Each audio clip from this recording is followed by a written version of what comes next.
put the top factors that affect our well-being. And I just give you the top 4. So number 1 is your mental health, right? And number 2 is your close personal relationships. Number 3 is your physical health. And number 4 is income, right? But we don't live our lives like that. We don't put income at number 4. We put income at number 1. Yeah. And so if you get your priorities straight, and before you make any decision, you're looking at it as in, here are my priorities. How is this impacting my mental health? How is this going to impact my close personal relationships? How is this going to impact my physical health, right? And then my income. If you have those priorities straight, you make decisions in a different way, which means that you don't burn out.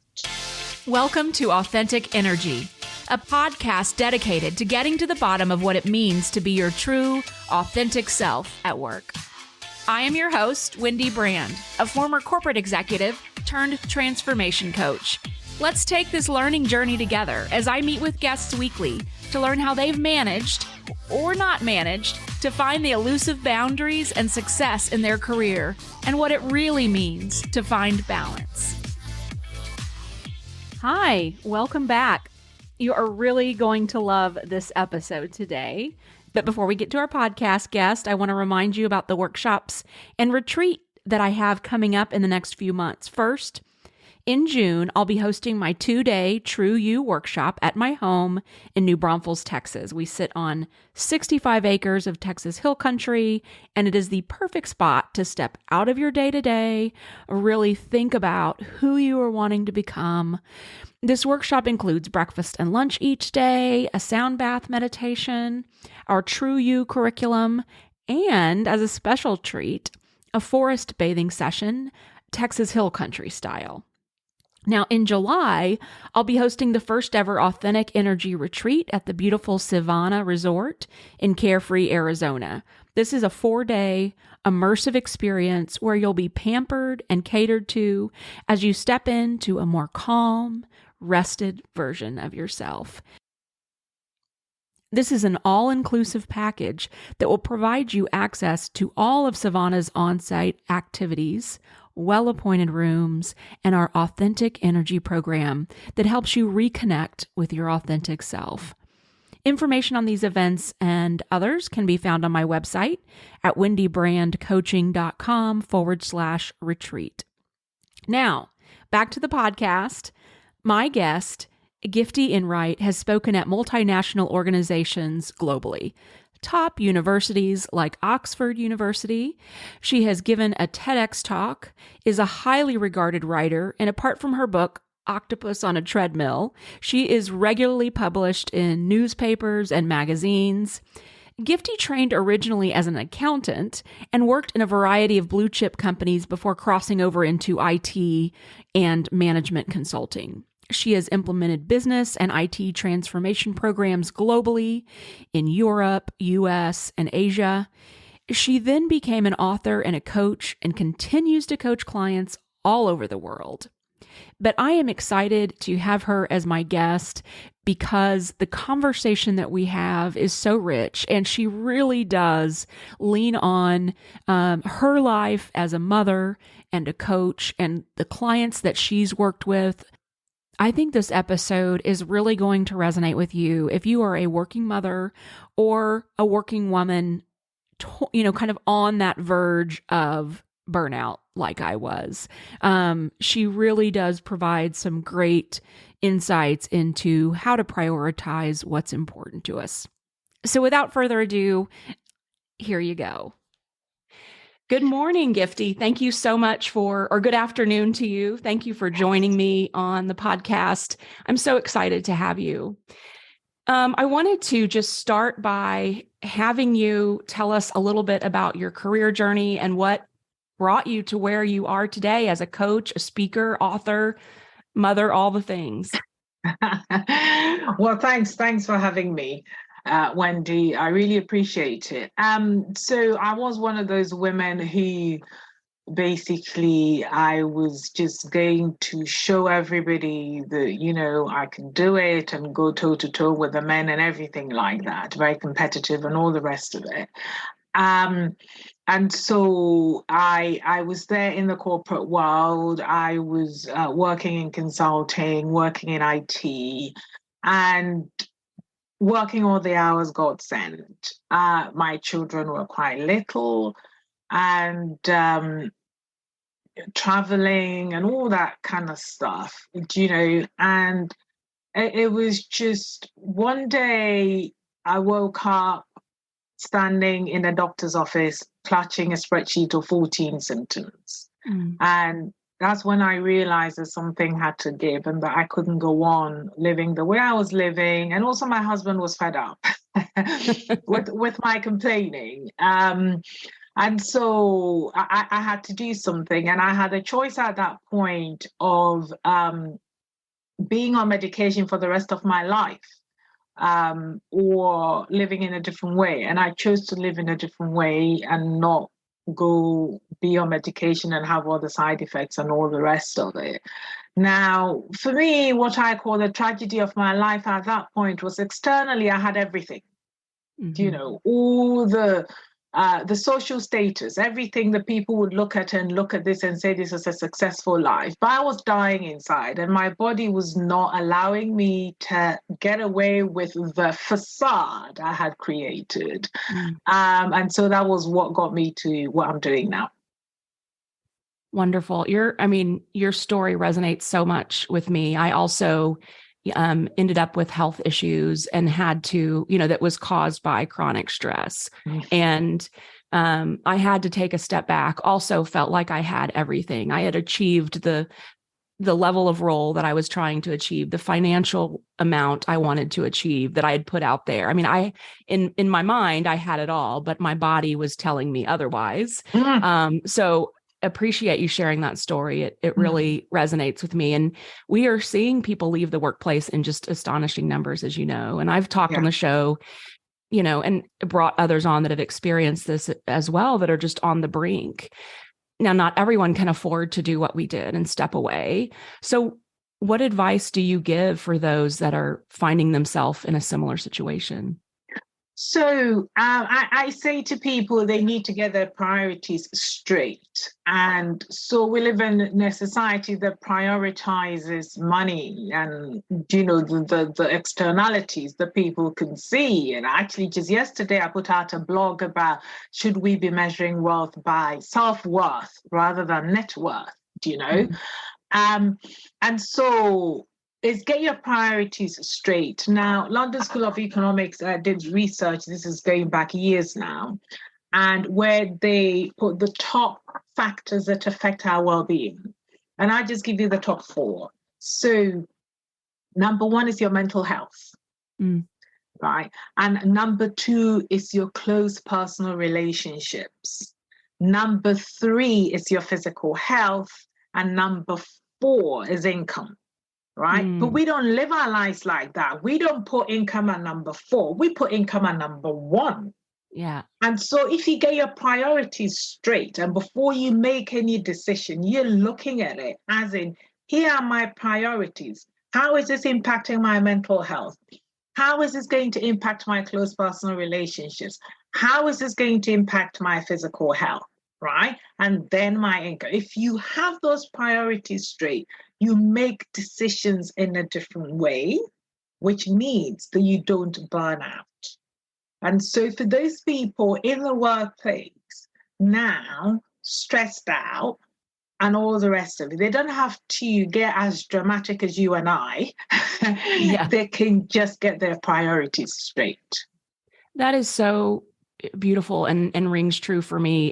And women that I have talked to that I share my story with, and they're like, yeah, I don't feel that, Wendy. I don't think I'm going to get burnout. I've never prioritized money over, there are some women and men maybe, but women I know that they have their priorities straight. And the way that you've just broken that down makes sense. And the women that aren't struggling with burnout have those things in place, right? They're not prioritizing the money first.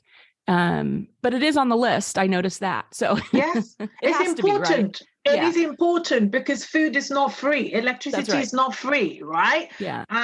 You have children, they're not free. They have to be fed. So it is on the list. It is important. So we're not here about demonizing the money, right? But it has to be put in its rightful place. It does not deserve to be at the top of the list. Yeah. And I know one of the things that you talk about in the mastermind class that you have is specifically for working mothers. Can you share with us some of the things that you recommend to prevent burnout for mothers? Yes. So, and thank you for watching the masterclass. So in the masterclass, I talk about you can have it all. And I actually, when I coach women, I'm pushing them to have it all. And you might think that that is a bit of a paradox because I'm all about avoiding burnout. So why am I pushing the women to have it all? And it takes skills to have it all and not burn out, right? And so, yes, have it all, but do not do it all. And that is what people don't get. And they think they have to do it all. And that is where you need to get smart. And so, in terms of avoiding the burnout, you have to be comfortable asking for help. And it takes self-esteem to ask for help, right? Yes. Some people just do not have the self-esteem to ask for help because they think that by asking for help, it means that they are a failure, right? And you have to give people actually the privilege of helping you. There are people standing around to helping you. And so it's you understanding that. And sometimes it means actually going out and building that community of people to help you. Because when we're talking about children, it takes a village. But what they don't say is that you have to build your own village, right? And so it's up to you to develop those relationships of that give and take of people that will help you, will drop everything to help you, where you will drop everything to help people. And that is also good for your mental health as well. So, it is really, the second thing I said, which is a close personal relationships, is to have that group of people that will help you. That always makes you feel safe. It releases oxytocin. It makes you feel connected, that you have a sense of community, right? And that avoids burnout. And then the other thing I teach the women I coach is equitable living. Now, equitable living means that and just today, somebody posted on LinkedIn about the mental load the women have, even though they work and their partners work, and suddenly the women still, right? And honestly, the women I work with, we take out a spreadsheet. I've got a spreadsheet that I make them fill in, because even those that think are in egalitarian marriages or partnerships, when you get down and look at it, you find that the women are doing 75% of the work, right? And there's research to show that actually 75% of the work, of household chores and caring responsibilities and nurturing responsibilities is done by women. So there's a fact there, statistics are there. But even though the statistics are showing 75 are done by women, these women that are doing the 75% actually think that they're in equitable relationships.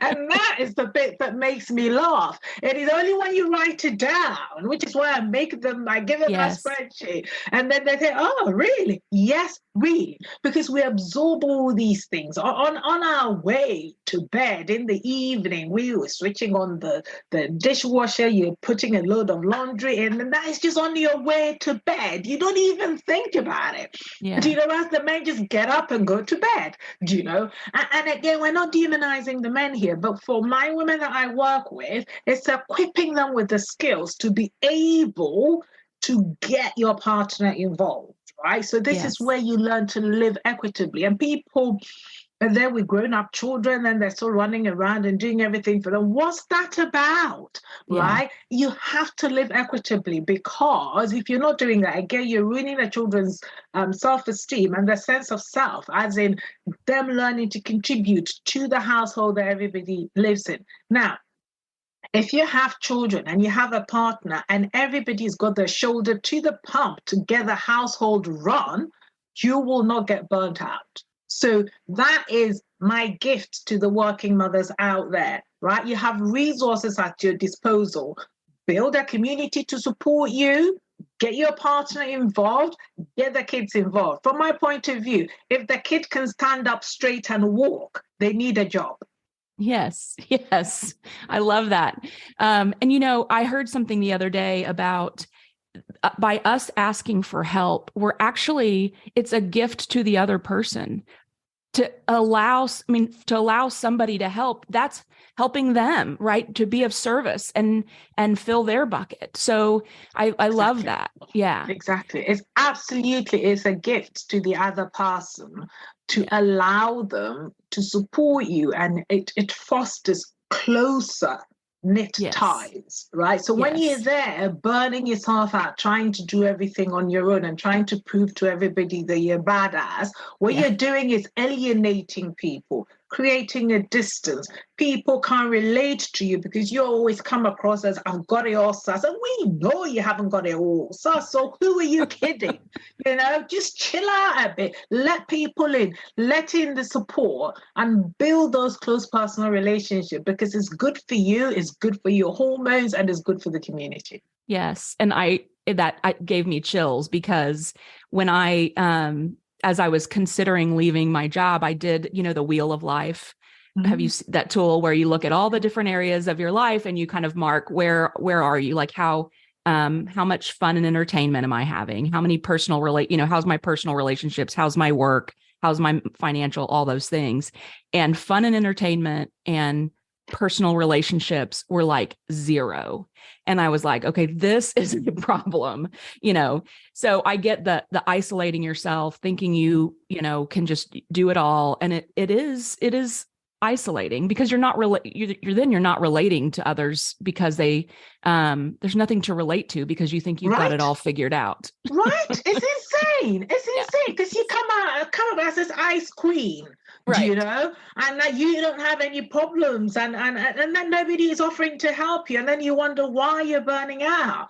So it's like, relax now, let people in. We're all figuring it out. And as mothers, if we can let others in, and as in we're all figuring it out, then you get a community. You do it together. Yes. Now, do you think that women struggle more to prioritize themselves than men?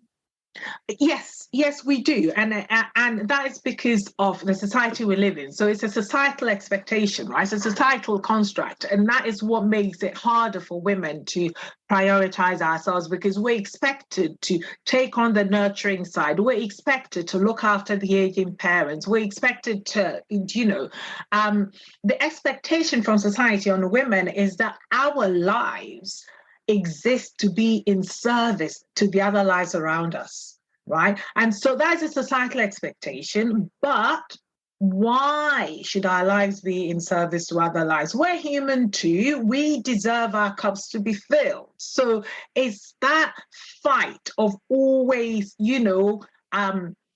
do I even deserve to take that time out for myself when my child needs me, when my husband needs me, when my mother needs me, when the dog needs me, right? So by the time you've finished serving all your stakeholders, your cup is empty. And that is why women really find it hard to prioritize themselves, because if there's always a crisis and stuff like that, or the child is ill, people expect the mother to take the time off work, not the father.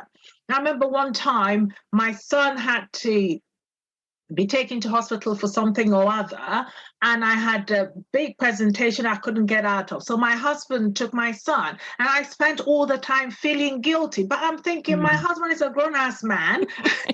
He can take himself to the doctor. Why can't he not take my son? Why am I feeling guilty? Now, if the roles were reversed, would he spend 1 second feeling guilty? No. And it's not because he's a bad man. It's just because societal expectation is that I am the one to take the time out. So when it's reversed, the women spend their time feeling guilty. And so this is where we women have to start working on this societal expectation and let the whole of society know that if we don't change this expectation, we're going to keep paying with our health. And if we're paying with our health, we're going to bring up miserable children with low self-esteem. Yes, that is so true. And what about the younger women that are entering the workplace now, do you think it's easier for them because we've gone through it, or do you think it's harder for them in some ways? It's both.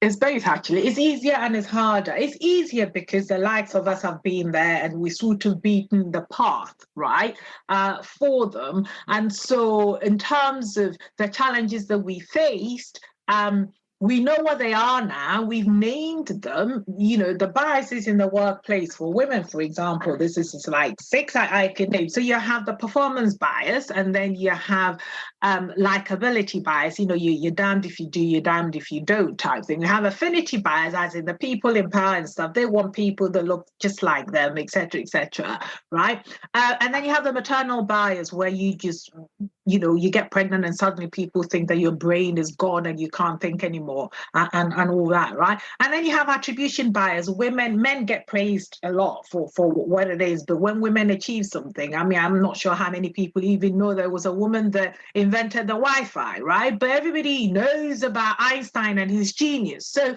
that's attribution bias there, right, for you. And then there's intersectionality, as in if you get more than 2 of these biases. So women have to live with this all the time. And so we know this now. And so the younger women coming into the workplace, they have to suffer it. But now it's there, it's named, and people know it on top. But for them, on top of that, there is the fact that there are not enough women up there in the upper echelons for them to mentor them, right? Because women are still fighting. So it's that lack of representation affects them as younger women. I mean, we faced it, but for them it is still there. And also in the office, there's such a thing as office housework. And normally the younger women, like this, for us, when we were still there, the men would try to do that office housework. You tell them where to go because we felt we'd earned our stripes. But for the younger women, wanting to be liked and accepted, they're the ones making the teas and the coffees and getting the cakes and stuff. And they actually don't know there's a price to be paid for that, and that you would always be expected to do that. And because you're doing that, then people think you can't be a manager. Do you know? Yes. And then there is, for younger women, again, there's a work-life balance. So it's not like a woman with kids who is having to be strict with her hours. For the younger women, they have no ties on their time, perhaps, right? So they can work 12-hour days and whatever. And when they're doing that, they think they're being competitive. And it's good when you're young, work all the hours, climb that, you be competitive. But what they don't realize is it sets your work persona. It sets, if you like, your work pathology. So then what happens is if you're not working 12-hour days, you feel you're not achieving. And that is a danger for them. And last but not the least is that sexual harassment. So again, older ones like us, we can swat off the men and but the younger ones, they're afraid, they're not so sure, and the hand on the knee, they're not so sure. Whereas sometimes, as older women, the man would just a look will put them in their place, but they face it more. So and then there's a small matter of social media, right? And then the effect on that, because they were engageable. So it is, the answer is yes and no, right? It's easier in some ways because certain things now are known and named, and they have the language to be able to perhaps say things like hashtag me too, and everybody knows what they're talking about. Whilst we didn't have that when we were coming up, but in another sense it's more complicated. So for those that are staying in and the younger women coming up, what are 3 things you could tell, that you would like to tell anyone, not just women, about entering in the workplace right now and well-being? So basically entering in the workplace, so I will say to them, you are responsible to create your own boundaries. And that no manager, unless you have a really enlightened manager, people have got their own problems to deal with, right? So nobody's there thinking, oh, is she burnt out? No, right? So you are responsible for your own boundaries. And to be able to enforce your boundaries, you need good self-esteem. Because if you don't have good self-esteem, if you're not sure of your worthiness, if you're not sure of what you bring to the table, you will find it hard to say no when you're being asked to work another whatever, 14 hours. Yes. Right. Yeah. So you are responsible for your own boundaries. And that's why you need to do your own self-development to understand your own self-worth, so you can put that boundary there without thinking that somebody's going to think that you're rubbish because you refuse to work 24 hours. Right. So that's the first thing. You're responsible for your own boundaries. The second thing is you are responsible for your own well-being. You cannot palm that off to somebody else, right? You cannot be expecting your boss to think, oh, is she burnt out? No, it's up to you to get your priorities straight. So in the workplace, you need to know what your priorities are and to get them straight in terms of the order I talked about, your mental health, your close personal relationships, and make your relationships that way and get your priorities. Nobody can do that for you. And last but not the least, you are responsible for your own career progression. Right? If you're sitting there hiding your light under a bushel and thinking somebody's going to come and spot you for being a bright spark because you're just simply brilliant, it doesn't work like that. Right? Particularly if you're a woman. Anyway, but it doesn't work like that. You are responsible, if you like, for your own marketing. Yeah. And letting people know how brilliant you are. And you have to take responsibility for your own career progression, because your boss is busy. You're not the only person that works for them. And, unless you keep informing them how brilliant you are and look at me and this piece of work that I've done and all that. And women are not particularly good at that self-promotion, right? But somebody needs to remind the manager of that brilliant work that you've done. Otherwise, you will go to the bottom of the pile. So you're responsible for your own career progression. You are responsible for enforcing your own boundaries, and you are responsible for your own well-being. Those are such three great points. And I think coming up, I confused the, wanting to be seen and my work noticed rather than me talking about it or shining a light on myself. I shone a light on myself by working extra hard. Mm-hmm. I always thought, the only way I'm going to get ahead, they're going to see my work ethic and they're going to see how hard and how long I work. And that's probably what got me to the point that it got me. And so any advice for how to promote yourself without killing yourself, keeping that well-being in balance? Yeah, and that's a danger. So previously, when I said about your work pathology with the young people, where the fact that you can work 12-hour days doesn't mean you should, right? Because you have the freedom, you don't have children, whatever. So you're working all that long hours, and like you say, some people, that's their way of being competitive. That's the way of shining a light on themselves, and they achieve it. But it's a very expensive price to pay. Because, you start as you mean to go on, and then people expect you to always be doing that 12-hour day. So when you don't do that 12-hour days, it's like, what's the matter with you? Forgetting that everybody else was under-delivering all along, right?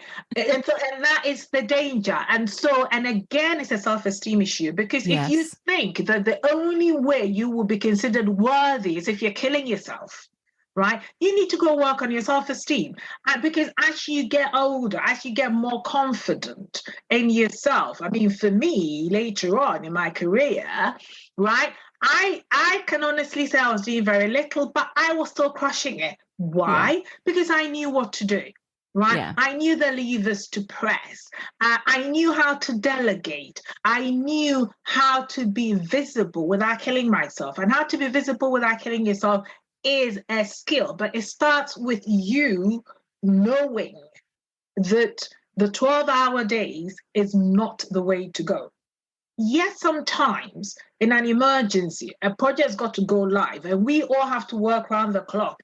That is the exception. And when you need to raise the game, you raise the game. But if you want to compete on working 24 hours and showering in the office and sleeping under the desk, that is a very dangerous precedent, right? And so the answer to your question is that, how do you do that self-promotion? How do you get to shine your light and stuff like that? First off, start with your self-esteem. Understand your worth, right?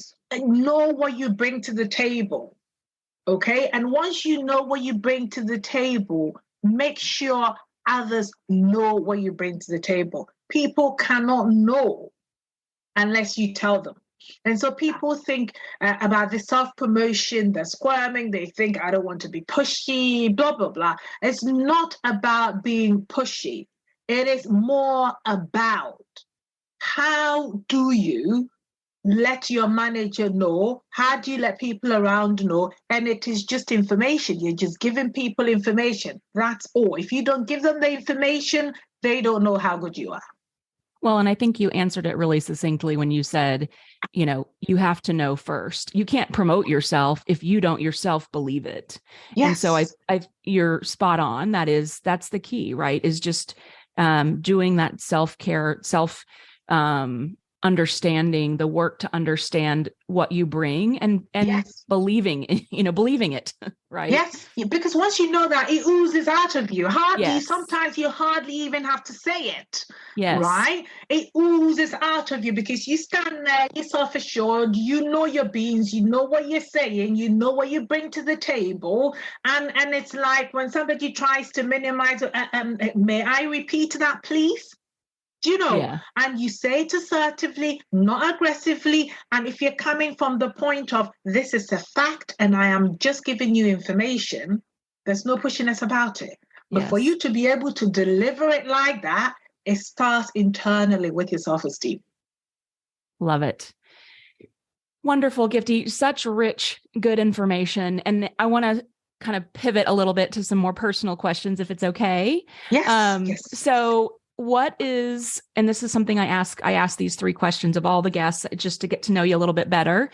What is one thing that brings you joy? Walking in the woods with my dogs. Love it. I could walk until my legs fell off. And I just love to go on these long walks with my dogs. And I could be there, they're doing whatever it is dogs do. So we're both there. They're doing their thing, I'm doing my thing. And I can walk and walk and walk and walk and walk. I love that. Do you live near a wooded area that you I actually live in the woods. I actually live. That was one of my lifestyle aspirations. I want to, because I love nature. And I live on this narrow country lane, and you drive for about a mile before you start seeing any houses. You drive for a mile in the woods, before you start seeing any houses. And it's just beautiful, and it's got, rivers and pastures also. It's just, love it. And so me and the dog just head out, and the most difficult thing is, which trail are we going to do today? Because there's so many. Amazing. Okay, if you could go back and talk to your younger self, like age 5 or 6, what would you say to her? Oh my God. So much. First of all, will you relax? Will you just relax, chill a bit? And the second thing is, figure out what know what makes you happy, and figure out a way of earning a living with that. Yes. Because I came from a generation where you just did what you had to do, rather than what you even had the inclination or affinity to do. So I am trained as an accountant, believe it or not. I mean, I'm the least accounting person I've ever known. Oh God. But anyway, that's where I started off. And my gift I was going to give to my children was to let them do what they love, but they had to know that whatever it is you're going to do that you love, you have to figure out a way of making a living out of that. Yes. And that is what advice I would have given to my young self, to actually follow what lights me up, but underpin it with whatever is lighting me up is gotta keep me in the manner in which I'm accustomed. Yes. Beautiful advice. Okay, finally, my last question. I love to travel, and I like to hear where other people like to go. What's what's your most favorite place you've ever visited? And then what's on your bucket list?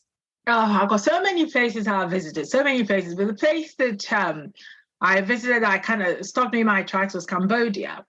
And I went to this place, I forget the name, and it had a whole village on stilts, on the road, because it's like swampy. There's water everywhere. So in the wet season, the water came up, and so they lived on stilts of the water.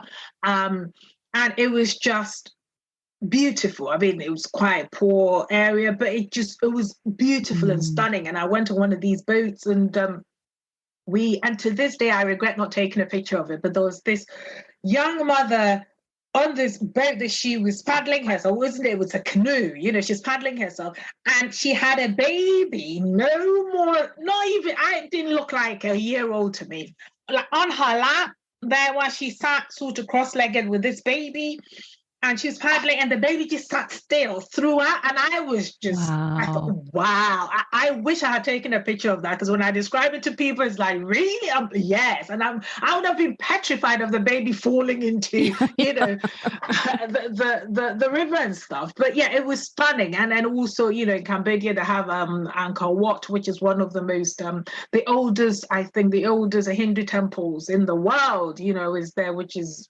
stunning. So so that was one of my favorite places to visit, actually.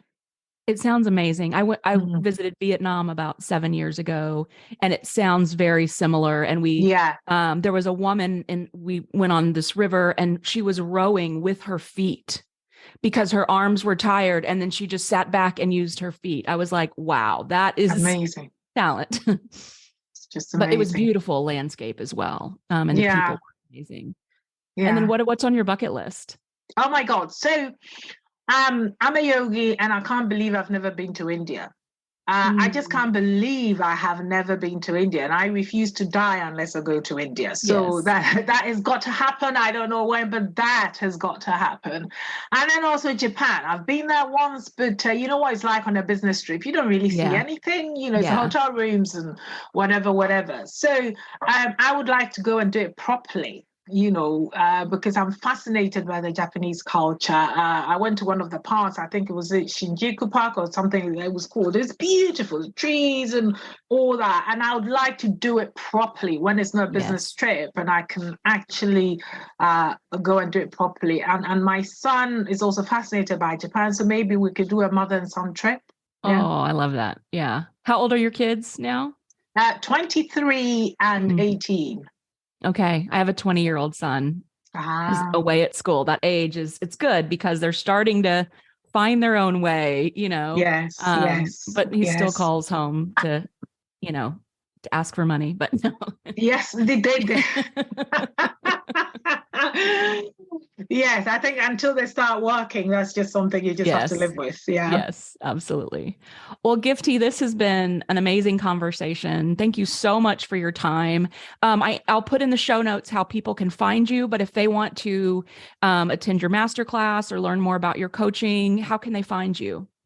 So on my website, so giftyenright.com, there, if you go there and you click on coaching, you get access to the masterclass. And then after that, if you want to speak to me, you can just book a one-to-one with me that way. And all my other stuff is on my website because I write a blog as well. They can read that to get a feel for me, the sort of things I talk about. I'm on LinkedIn, I'm on Facebook, I'm on the socials. Yeah. Fantastic. Well, so nice to meet you. Thank you so much. All the best. Thank you. Thank you very much for having me. I've had fun. Thank you. Loved that episode. Loved the conversation. It's probably one of my favorites so far. Hope you guys enjoyed it and got as much out of it as I did. Here are my takeaways. Number 1, get your priorities straight. We should be prioritizing our lives in a way that prioritizes our well-being. That would look like this. Number 1, mental health. Number 2, close personal relationships. Number 3, personal health. Number 4, income.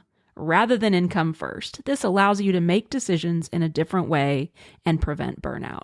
Number 2, you can have it all. It takes skills to have it all and not burn out.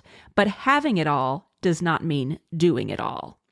Number 3, Avoiding the burnout. You have to be comfortable asking for help.